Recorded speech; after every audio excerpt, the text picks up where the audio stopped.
have the least water in your bathtub? Cover or move your cards to win in Duck and Cover. And today we'll be teaching you how to play Duck and Cover, game designed by Usama Khalifati and published by Captain Games. And hello everyone, it's Stella. And Tarrant from Meeple University. Alright, let's get to the classroom. In Duck and Cover, all of the rubber ducks have gotten loose in your bathtub and they're splashing water around everywhere. Now it's time to duck and cover. All players compete to strategically move their own ducks around their grids, covering up their splashes to try to minimize the mess. When the round ends, you'll score your remaining splashes, and whoever makes the least mess over 3 rounds of play will be the winner.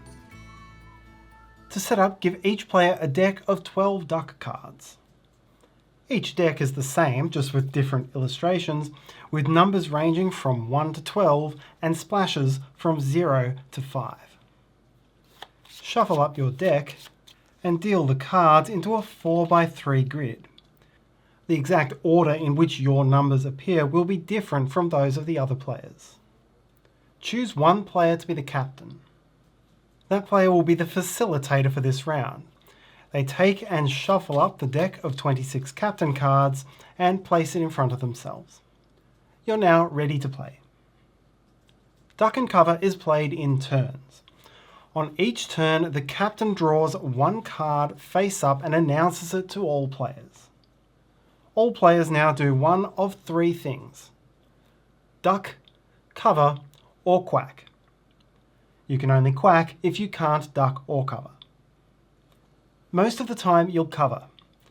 Take the card which matches the one drawn by the captain and move it one step up, down, left or right to cover another card.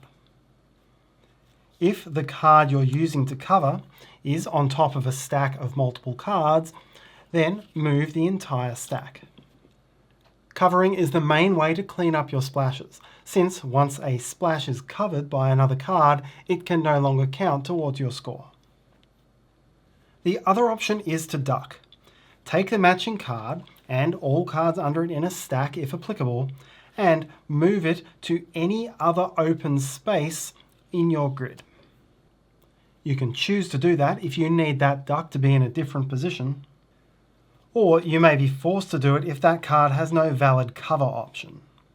Here there's no adjacent card for the 7 to cover, so its only option would be to duck. You can think of duck as being your duck swimming around the bathtub.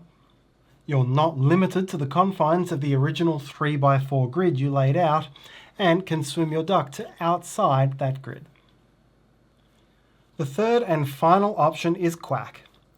If you no longer have a visible card matching the number drawn, then you do nothing. You simply say the word quack. Quacking doesn't help you clean up splashes at all, and so you'll want to avoid doing this as much as possible. Once all players have ducked, covered, or quacked, the captain draws the next card from the deck.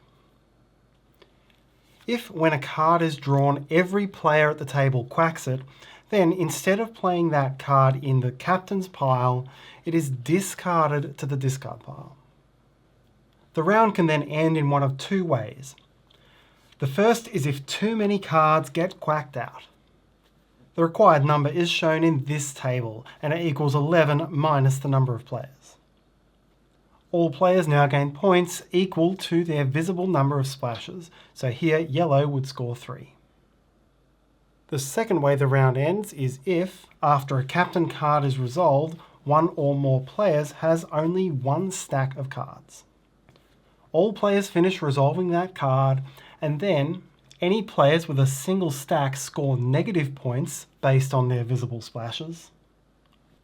Everyone with more than one pile scores positive.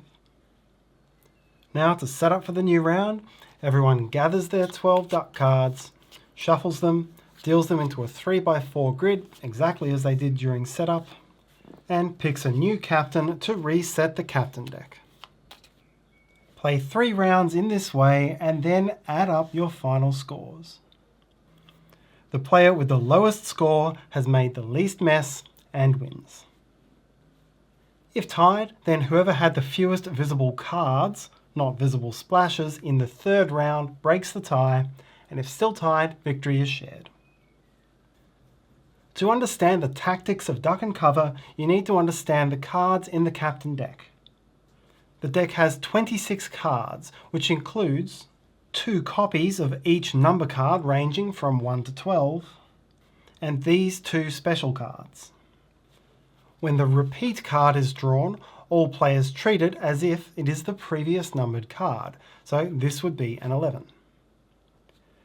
And if the previous card had been quacked out, then the repeat card also automatically gets quacked out.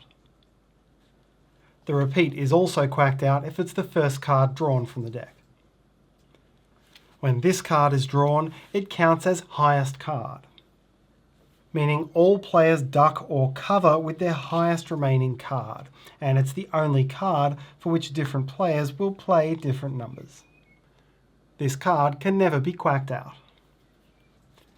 Since you know that each card appears only twice in the deck, seeing which cards have been both used can give you some tips into trying to decide which cards to duck and which ones to cover. If the captain's draw deck runs out, then gather up the captain's pile, ignoring any cards which have been quacked out, and replenish them to form a new draw deck from which you'll continue drawing. At this point, you'll start to see some of those numbers again, and you'll find there's a relatively even split between rounds which go to a reshuffle and rounds which don't. And that's how to play duck and cover.